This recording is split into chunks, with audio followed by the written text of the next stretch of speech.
Hello friend, स्वागत है आप लोगों का एक और नए वीडियो में। आज फिर मैं आपके लिए पिछले जो अलग अलग एग्ज़ाम हुए हैं उन सब एग्ज़ामों में जो प्रश्न पूछे गए हैं उन सब प्रश्नों को लेकर आया हूं, जिससे आपको तैयारी करने में बहुत ही फ़ायदा मिलेगा, साथ साथ आपकी तैयारी बहुत ही बेहतर होगी।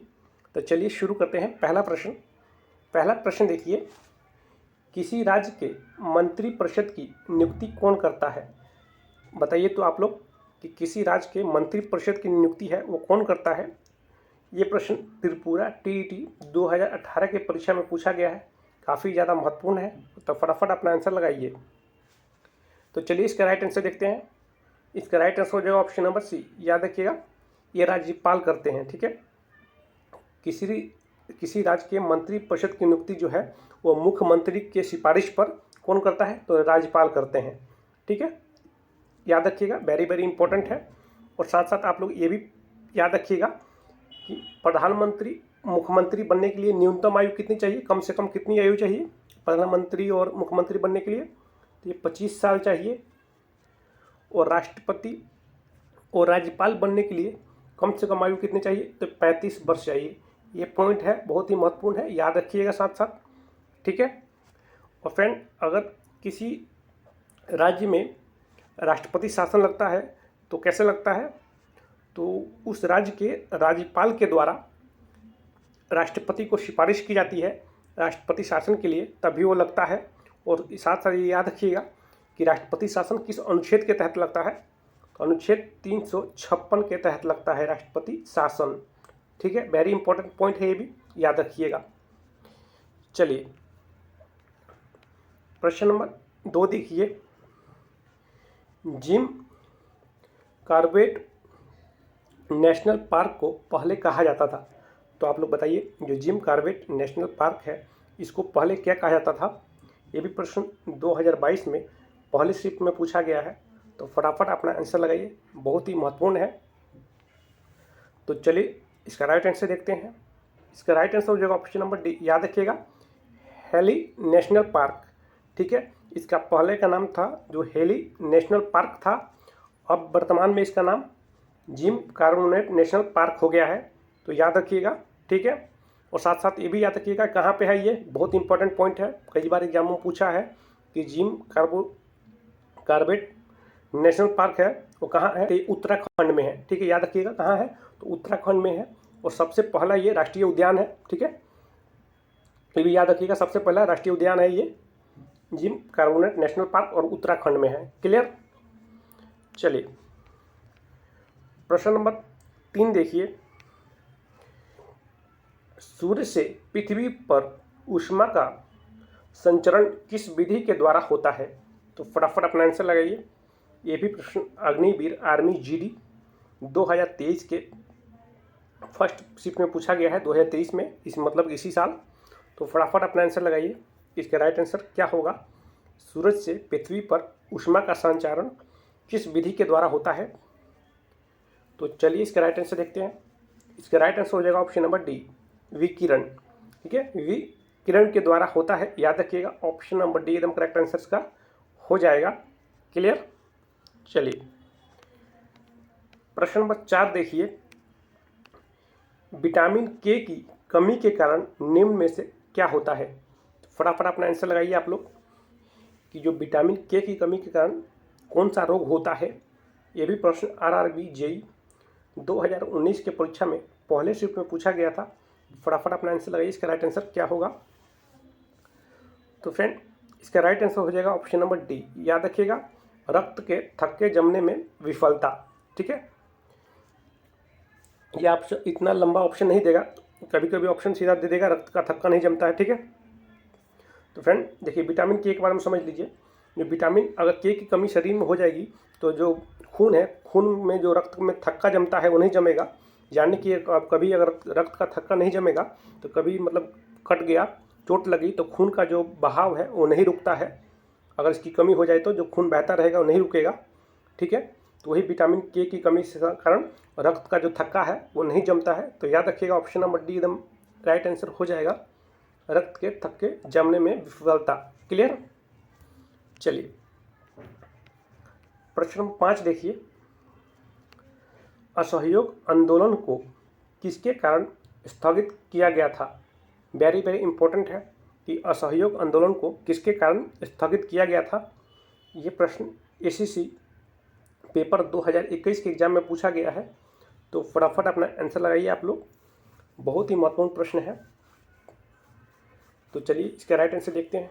इसका राइट आंसर हो जाएगा ऑप्शन नंबर बी। याद रखिएगा, चोरी चोरा घटना के कारण, ठीक है। असहयोग आंदोलन को गांधी जी के द्वारा बीच में ही स्थगित करना पड़ा। ये क्यों करना पड़ा कि चोरी चोरा घटना के कारण इसको स्थगित करना पड़ा था। याद रखिएगा, चोरी चोरा घटना, ठीक है। और फ्रेंड साथ साथ आप लोग ये भी याद रखिएगा कि असहयोग आंदोलन ये कब शुरू किया गया था। तो ये 1920 में, याद रखिएगा 1920 में ये शुरू किया गया था असहयोग आंदोलन। बहुत ही महत्वपूर्ण पॉइंट है, बहुत बार एग्जामों में पूछा है कि असहयोग आंदोलन कब शुरू किया गया था। तो ये 1920 में किया गया था। और ये चोरी चोरा घटना है, ये कब हुई थी, ये भी डेट याद रखिएगा। ये 1922 में हुई थी ये चोरी चोरा घटना, जब असहयोग आंदोलन को बंद कर दिया गया, ठीक है। तो ये दोनों पॉइंट बहुत ही महत्वपूर्ण है, याद रखिएगा। चलिए प्रश्न नंबर 6 देखिए। फ्रेंड आपको वीडियो अच्छा लग रहा हो तो लाइक ज़रूर कर दीजिएगा, और चैनल पर नए हैं तो चैनल को सब्सक्राइब कर दीजिएगा। मैं ऐसे वीडियो आपके लिए लेके आता हूँ जो आपके एग्ज़ाम के लिए बहुत ही महत्वपूर्ण रहता है और काफ़ी ज़्यादा फायदा मिलता है आपके एग्ज़ाम में। तो चलिए प्रश्न नंबर 6 देखिए। झिझिया निम्नलिखित में से किस राज्य का प्रसिद्ध सांस्कृतिक नृत्य है? तो फटाफट अपना आंसर लगाइए। जो झिझिया है, इन निम्नलिखित में से किस राज्य का प्रसिद्ध सांस्कृतिक नृत्य है? यह भी प्रश्न दिल्ली पुलिस कांस्टेबल 2020 में दूसरे शिफ्ट में पूछा गया था। तो फटाफट अपना आंसर लगाइए आप लोग, इसका राइट आंसर क्या होगा। तो चलिए इसका राइट आंसर देखते हैं। तो फ्रेंड इसका राइट आंसर हो जाएगा ऑप्शन नंबर ए, बिहार, ठीक है। ये बिहार का प्रसिद्ध सांस्कृतिक नृत्य है, वेरी वेरी इंपॉर्टेंट है। बिहार पुलिस वाले बच्चे के लिए बहुत ही ज़्यादा महत्वपूर्ण है। आप लोग हरदम इसमें दिमाग में रखिएगा, ठीक है, क्योंकि ये बिहार पुलिस में पूछा जा सकता है। क्लियर? तो ऑप्शन नंबर ए एकदम करेक्ट आंसर हो जाएगा। झिझिया बिहार का एक प्रसिद्ध सांस्कृतिक नृत्य है। और साथ में ये भी याद रखिएगा, एक और नृत्य बहुत ही फेमस है बिहार का, जो बहुत बार एग्जामों में देखने को मिला है, जाट जाटिन, ठीक है। ये जाट जाटिन एक नृत्य है बिहार का, ये भी याद रखिएगा आप लोग, बहुत ही महत्वपूर्ण है। जाट जाटिन जो एक नृत्य है, ये भी बिहार का नृत्य है, बहुत बार एग्जाम में पूछा है, याद रखिएगा। चलिए प्रश्न नंबर 7 देखिए। भारत में सर्वप्रथम रेल किन स्टेशनों के माध्यम चली? तो बताइए कि जो पहली रेल चली थी कहाँ से कहाँ तक चली थी। ये भी प्रश्न महाराष्ट्र पुलिस कांस्टेबल 2017 में पूछा गया था, तो काफ़ी ज़्यादा महत्वपूर्ण है। फटाफट अपना आंसर लगाइए। तो इसका राइट आंसर हो जाएगा ऑप्शन नंबर सी। याद रखिएगा, ये मुंबई से पुणे चली थी, ठीक है। जो पहली रेल चली थी कहाँ से कहाँ तक चली थी? मुंबई से। ये सॉरी फ्रेंड, सॉरी, इसका राइट आंसर ये गलत होगा। ये कहाँ तक चली थी? तो मुंबई से थाने चली थी, ठीक है। कहाँ से कहाँ तक चली थी? ये मुंबई से थाने तक चली थी। और इसकी शुरुआत कब हुई थी? तो ये भी डेट बहुत ही इम्पोर्टेंट है, याद रखिएगा, 1853 में, ठीक है। ये डेट याद रखिएगा, बहुत ही इम्पोर्टेंट है कि पहली रेल कब चली थी? 1853 में चली थी। और कहाँ से कहाँ तक चली थी? तो मुंबई से थाने तक चली थी। तो दोनों बहुत ही महत्वपूर्ण पॉइंट है, याद रखिएगा। चलिए प्रश्न नंबर 8 देखिए। भारत में प्रथम रेलवे लाइन किसके शासनकाल में बिछाई गई? वेरी वेरी इंपॉर्टेंट प्रश्न है, इसरो में पूछा गया प्रश्न है। तो फटाफट अपना आंसर लगाइए आप लोग, इसका राइट आंसर क्या होगा। तो चलिए इसका राइट आंसर देखते हैं। इसका राइट आंसर हो जाएगा option number C, Lord Dalhousie, ठीक है। भारत में जो पहली रेल लाइन थी वो लॉर्ड डलहौजी के शासनकाल में बिछाई गई थी। याद देखिएगा option number C, Lord Dalhousie. और साथ साथ एक और बहुत ही महत्वपूर्ण प्रश्न है लॉर्ड डलहौजी से संबंधित कि हड़प नीति, राज्य हड़प नीति, ये किसने लागू किया था? तो ये लॉर्ड डलहौजी ने अपनाई थी, ठीक है। हड़प, जो राज्य हड़प नीति किसने अपनाई थी? तो लॉर्ड डलहौजी ने अपनाई थी। ये भी आप लोग याद रखिएगा। चलिए प्रश्न नंबर 9 देखिए। लालटेन की बत्ती में मिट्टी के तेल के ऊपर उठने का कारण क्या है? ये भी प्रश्न एनटीपीसी 2021 के पहले शिफ्ट में पूछा गया है। तो फटाफट अपना आंसर लगाइए कि लालटेन की बत्ती में मिट्टी के तेल के ऊपर उठने का कारण क्या है। तो चलिए इसका राइट आंसर देखते हैं। इसका राइट आंसर हो जाएगा ऑप्शन नंबर सी। याद रखिएगा, केशिकतव। केशिकतव है, ये लालटेन की बत्ती में मिट्टी के तेल के ऊपर उठने का कारण है। तो ऑप्शन नंबर सी एकदम करेक्ट आंसर हो जाएगा, याद रखिएगा। चलिए प्रश्न नंबर 10 देखिए। 1857 के महान विद्रोह के दौरान दिल्ली का नेतृत्व नाम मात्र को बहादुर शाह के हाथों में था, लेकिन वास्तविक नियंत्रण किसके द्वारा किया गया था? फटाफट अपना आंसर लगाइए। ये भी प्रश्न एसएससी ग्रेजुएशन लेवल पेपर 2020 में दूसरे शिफ्ट में पूछा गया था। तो बहुत ही ज़्यादा महत्वपूर्ण है। तो अपना आंसर आप लोग लगाइए, इसका राइट आंसर क्या होगा। तो चलिए इसका राइट आंसर देखते हैं। इसका राइट आंसर हो जाएगा ऑप्शन नंबर डी। जनरल बखत खान के द्वारा ये वास्तविक नियंत्रण किया गया था। तो याद रखिएगा ऑप्शन नंबर डी एकदम राइट आंसर हो जाएगा। और 1857 की जो विद्रोह हुआ था, अलग अलग जगहों से शुरू हुआ था, अलग अलग जगहों से अलग अलग नियंत्रण किए गए थे।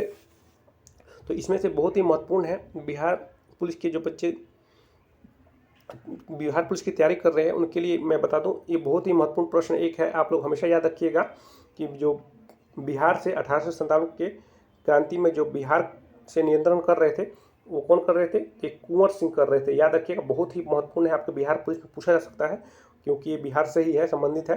तो बहुत ही ज़्यादा महत्वपूर्ण है। याद रखिएगा कि 1857 की क्रांति के दौरान जो बिहार के जगदीशपुर से जो नियंत्रण कर रहे थे, कौन कर रहा था?